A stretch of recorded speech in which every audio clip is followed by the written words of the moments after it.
Honorable Speaker, I raise on a point of procedure touching your guidance and ruling yesterday, Right Honorable Speaker.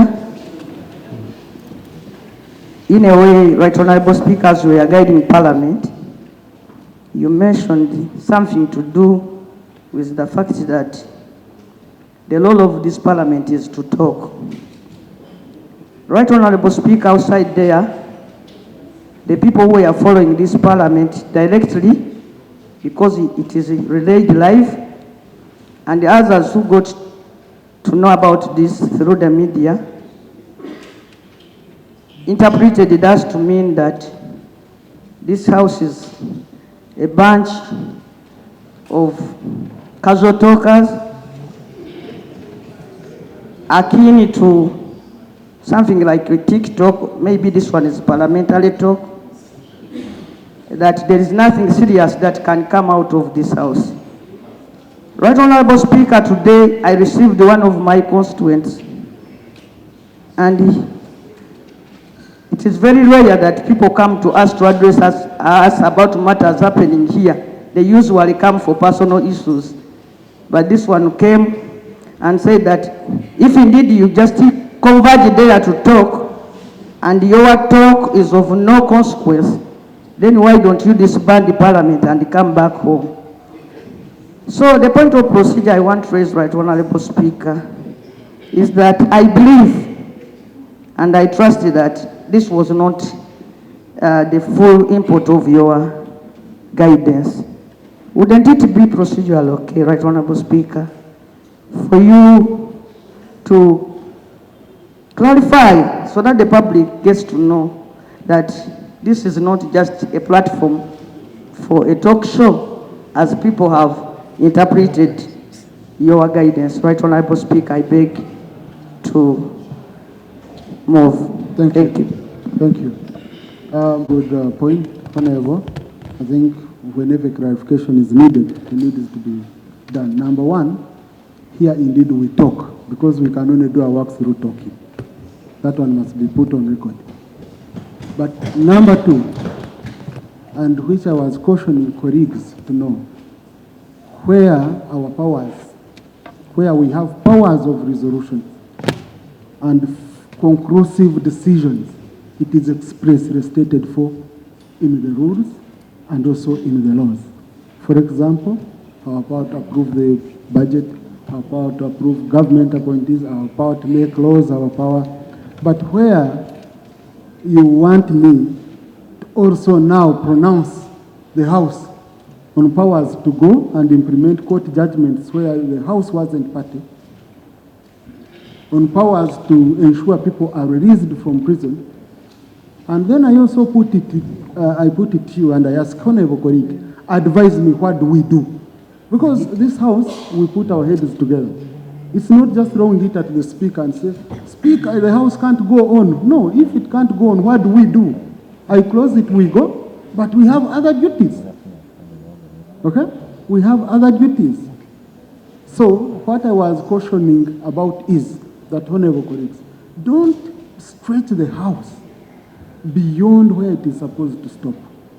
Let us not think what I used here, that what the House can't do is to turn a man into a woman. No, we have our limits, and whenever we've gone beyond our limits, the courts have come and said you have gone beyond your limits. So I'm only urging you, honorable colleagues, that here is your platform to raise the issues. But when you want me to close the House, for example, to say, I will not call Parliament until this happens, I think I would be going beyond, because I have other work to do, and we are paid by Ugandans to come and do that work. That would be now going into demonstration, which I believe, and when it comes to fighting for the rights of our colleagues here, because, I mean, we try our level best. Like on the issue of BSG, you requested, I sent the committee to Ruzira. The committee went, visited, and we settled that matter. Okay? But now, on the issue of the court judgment, where the aggrieved parties have other ways of addressing their concerns, but you want it sorted here, it becomes difficult for me as a presiding officer. So beyond talking, What could I do on that issue? There's nothing I can do. But there are issues where I don't stop at talking. Honorable colleagues, I don't want to go beyond that. Let's go to the next item.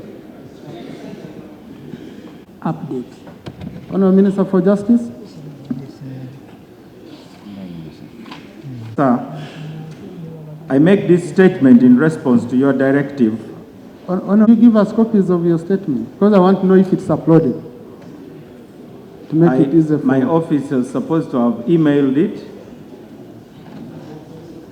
Let's just make it very easy. Honorable Minister, since it's signed, okay, let us be handling the next item as they upload it for easy follow-up of members. It will be better that way. So give a copy to the clerk. They quickly upload. We need that copy for uploading. You guided that the Minister for Justice and Constitutional Affairs, who is also the DP President, but also a minister in the NRM government, the Honorable Norbert Mao, that he will guide us on the issue of the Supreme Court judgment. And you said that he will be here. I am happy he's here. Mr. Speaker, I didn't see this matter on the order paper. I am only asking you to guide us on whether you will be calling him to explain what he promised yesterday to the House. Yes, I talked to the minister. I guided him.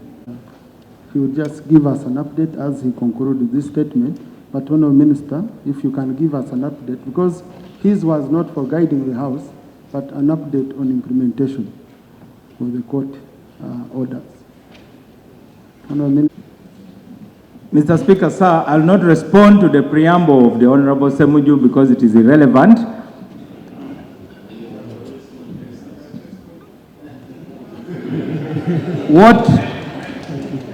What the Supreme Court did is what linesmen do in a game of soccer.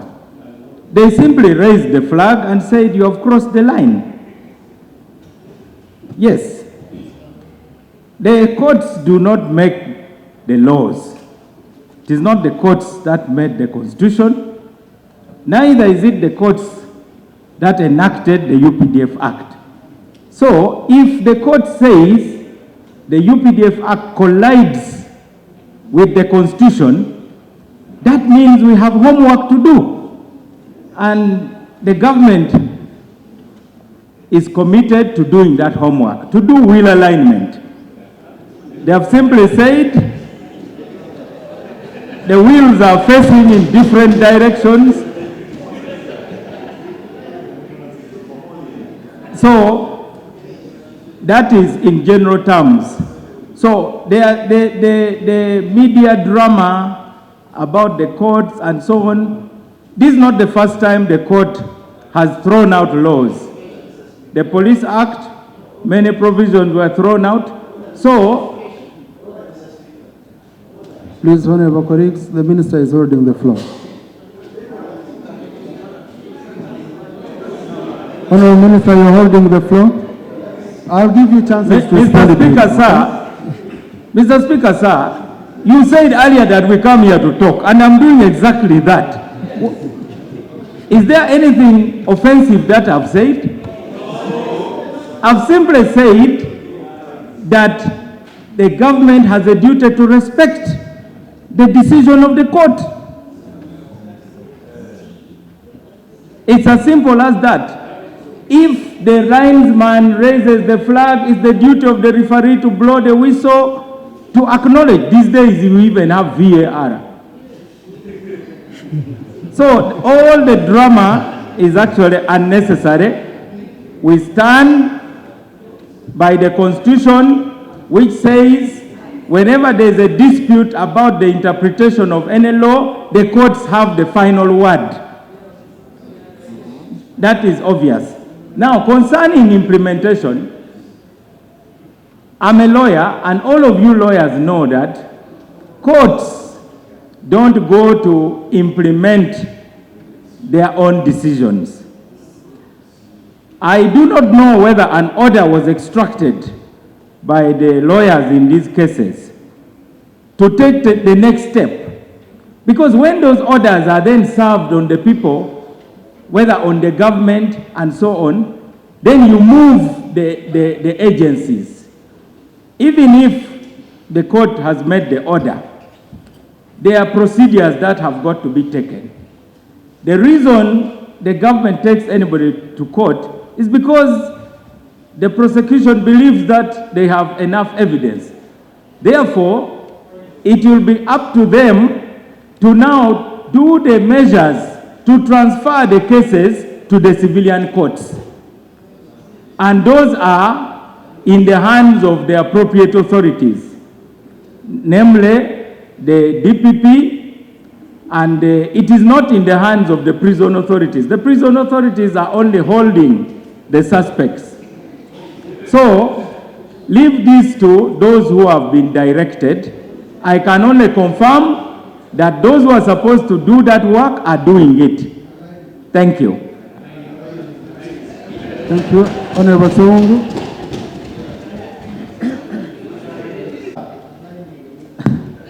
My former president of the Democratic Party, and now on our own side, there is a saying in Uganda, and he's a very good orator in Uganda, Onamau, that some people, you go into a boat and you use that boat to sail through, to go through the water, but after getting out of the water, you say, this is a boat, a charter.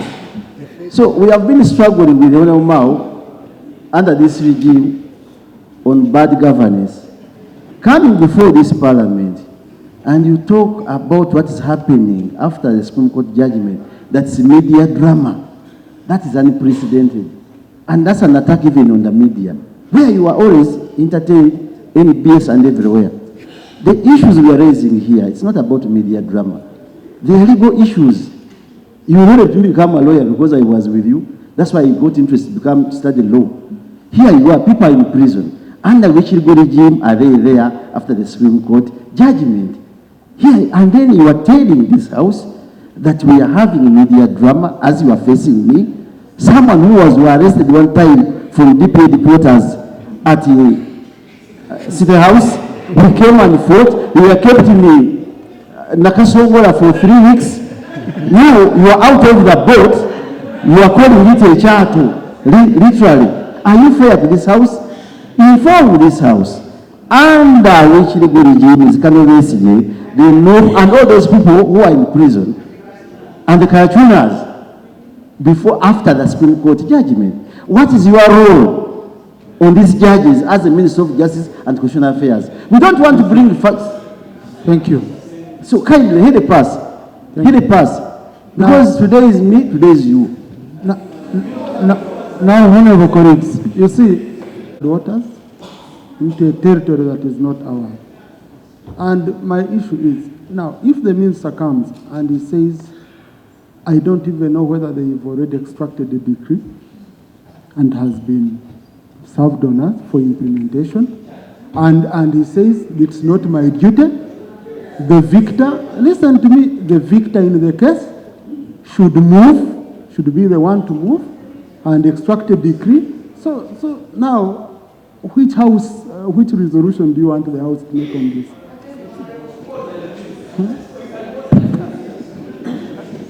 We order the minister to go and extract a decree. Minister, your order. Colleagues,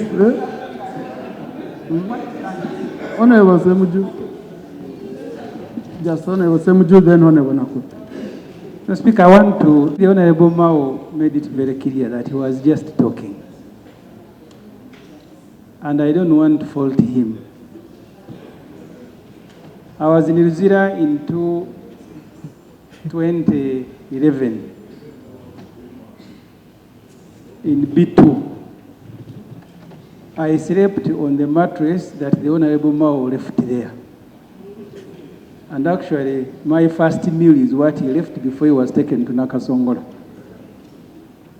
So the Honorable Mao is a victim. What the Speaker did yesterday was to shift the responsibility to a person who has washed his hands clean that I am not responsible. That's why, Mr. Speaker, because I had to go by your guidance, the Attorney General who went to court was here. I don't know, but your guidance took us to the wrong address. That's why even the Honorable Mao is asking, have they done this? Have they done this? My only disappointment is not what he has said. The disappointment is that we have suffered with him. You can imagine I slept on your mattress, the one you left there. And I don't think you celebrate those days when Mr. Museveni took you to prison. That's why you must lead us in liberating and rescuing people who are suffering the same way you are suffering. That's the only disappointment I have. That you can seek to rationalize the disobeying of a Supreme Court judgment by government agencies. At least your presence there should be like last time when I saw you also regretting why you joined and you are threatening to leave. So if they are not following the Constitution, I have known you, Honorable Norbert Mao, for a long time since you are an MP here. You've been pushing for constitutionalism.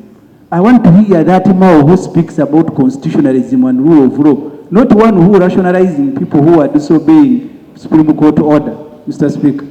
Thank you. Now, honorable colleagues, yesterday I followed the news, checking on Twitter. I saw the Honorable Winnie Janima saying they had filed an order for habeas corpus. The lawyers are moving, trying to ensure that the decision of the Supreme Court is implemented. Why don't we leave it to them? Yes, Rob. Why don't we leave it to them? They do their work. I had allowed Honorable Nakut. Let me first speak Honorable Nakut. I had allowed. Then Honorable Kanushi, and then Rob. Mr. Speaker, I have stood here to thank you for circumstances. It is not only Dr. Kizza Besigye. There are in thousands of Ugandans. But Mr. Speaker, I know that you have given adequate time. The other day, you gave one first hour. Yesterday, you gave 1 hour. Today, we are clogging another 1 hour. The Attorney General came here to say his words. The Deputy Attorney General also came. The Minister is here. He has said the same words. Mr. Speaker, I know that you mean well for our people. Mr. Speaker, if you, in your wisdom, Mr. Speaker, you feel that this requires a debate of a full day, put it in the order paper, and we debate it for a full day. Yesterday, Mr. Speaker, my colleagues came with a matter of urgent importance of Ugandans who are stuck in DRC. That matter cannot be raised here because of the court decision which we want to exhaust. Can we give a day for this and we exhaust? And we also handle other issues of the country. There are Ugandans who have lost business in DRC. We cannot discuss that. Mr. Speaker, I want you to guide this House. Thank you. Honorable Rana. Say almost the same things that the Minister of Justice has just said. I have been wondering since then how we continue to discuss a court ruling, apart from asking the Attorney General to make sure that the ruling is implemented. What value can we add as Parliament by continuously discussing a court ruling which should be implemented?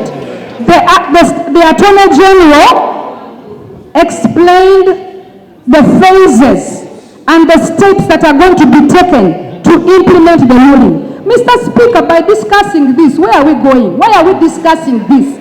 For what? What can we do as Parliament? Is that within our jurisdiction to discuss a court ruling where we are not going to do anything, or we are just talking because we want to show people that we are talking on the microphone? Mr. Speaker, we come to this House to discuss issues that affect our people. People are not given chance to speak. You raise 7 procedural issues talking about an issue which has no resolution. As Parliament, we cannot make a resolution on a court judgment. Even a layman understands that. Mr. Speaker, I pray that you guide this House because we cannot do anything about a court ruling. I thank you. Thank you. Honorable Speaker, I want to firstly agree with my land friend, the Honorable Laura Kanusu, that when we convene here, we convene to discuss pertinent issues, matters of concern about people out there. That's actually true. And this matter is about people. This matter about Dr. Kizza Besigye, about NEP supporters, about Karama Jones, who are represented by the Honorable Nakut Faith, who have been held for donkey's years by the General Court Martial. I think that those people matter. I thought that the people that Honorable Nakut represents matter. And that's why we are discussing this. Honorable Speaker, I have a question for the Attorney General, for the Minister for Justice and Constitutional Affairs. Honorable Speaker, the Minister for Justice and Constitutional Affairs has given an update to this House.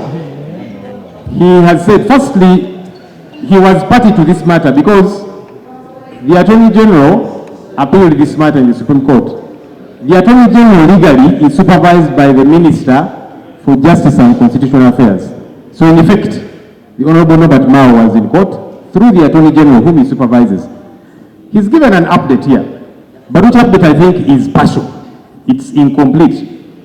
He has told us something that excited me a little bit until I didn't hear the end. He said that all entities, all the authorities who are meant to act on the Supreme Court order are doing what they are supposed to do.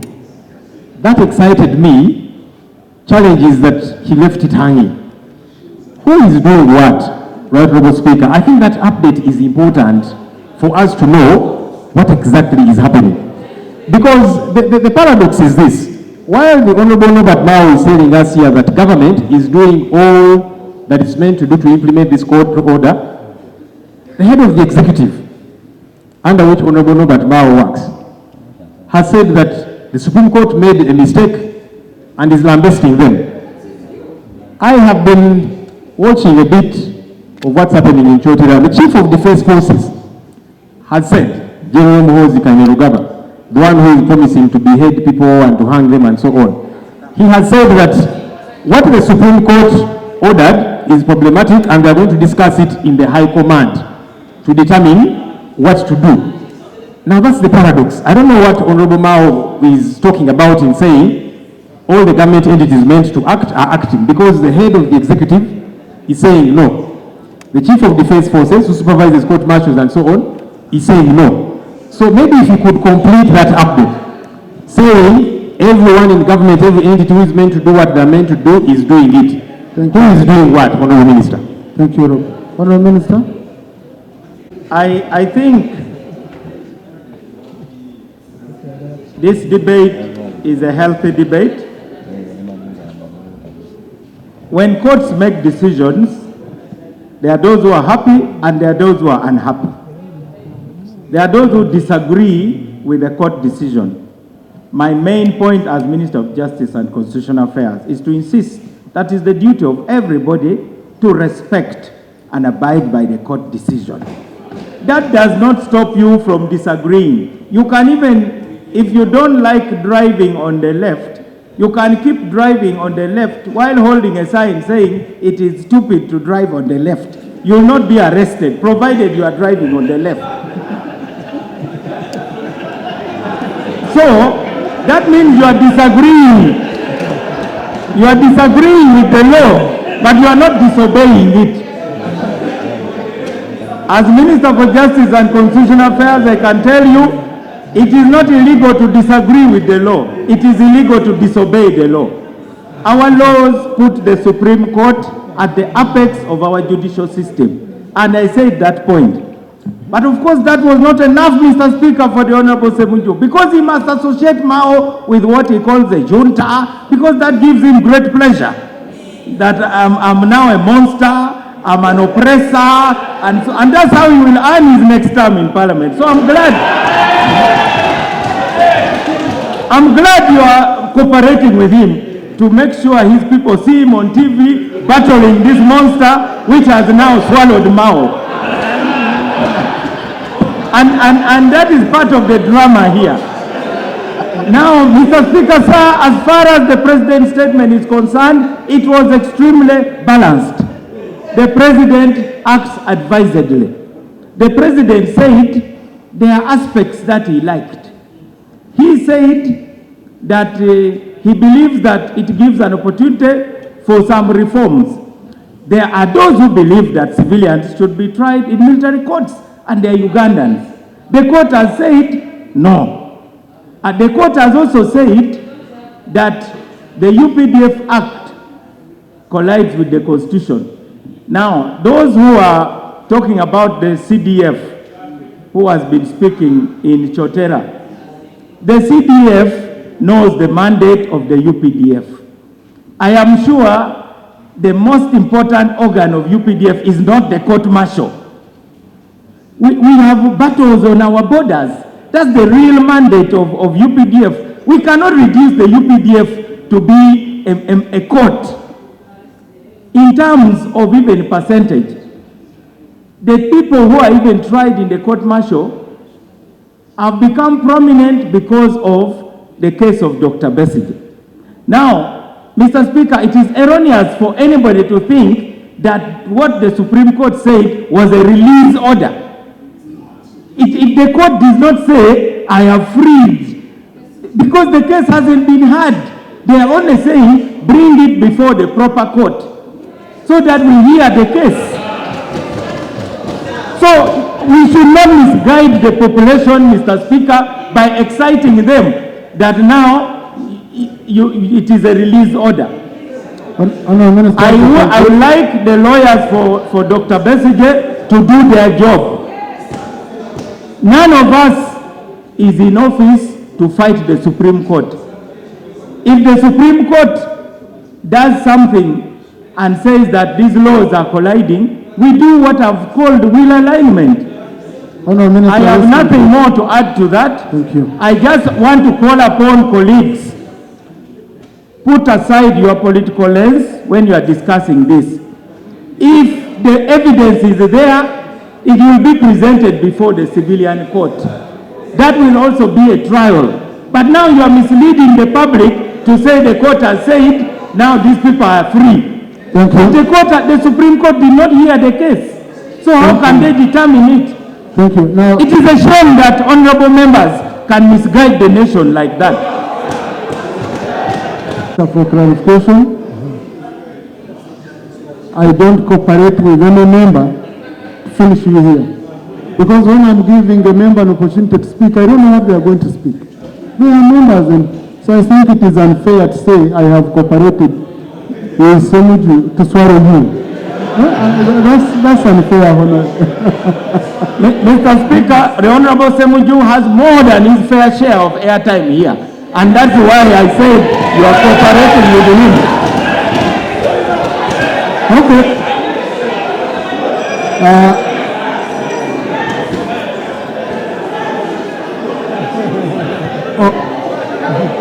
Member a lot of time.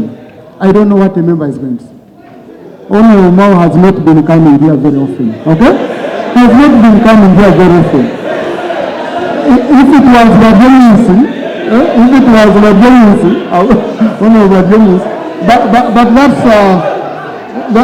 that's what I wanted to put on record. That I can never cooperate with a member here to finish another member. No, that's not how I work. But he's the one who raised the issue. That's why I allowed it. Number two, honorable colleagues, Parliament here, whatever we submit on should be concluded into resolutions. That's what is implemented. On such a matter, we are not going to make any resolution. We cannot make any resolution on this matter.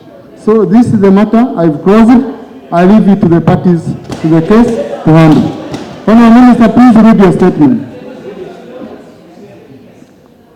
Procedure. Mr. Speaker, sir, I want to beg your indulgence. We raise issues and expect responses from the front bench. I want to update the minister who was not available, the background why he was asked to come here. The prisoners who are on remand, and it's not only Dr. Besigye, many of them remanded by the court-martial. The procedure of remand is that you are remanded for a specific period of time. when that remand warrant is sent to prisons, it said you are remanded until 28 or 29 of this month. So when that remand period comes, you are expected to come back before the court for the court to try you or to issue a new remand warrant. So the background that we wanted the minister to clarify here is that the Attorney General had informed us that the court-martial had ceased to operate in respect of the matters that were declared by court. And the question we were asking, under what arrangement now are the prisoners being held? So that, because this is not only about the Dr. Besigye and Obed, there are many others. So the minister was supposed to come and inform us of the new arrangement, because any person held in prison will illegally offend the constitution. So the member is on procedure. That's the problem. I can't put procedure on procedure. Honorable, please. Honorable, but I know what I'm doing.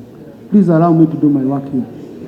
I'm concluding, Mr. Speaker. So the question that remains for, we have this number of prisoners whose remand period had expired, and they are now being held in prison unlawfully. Under what arrangement?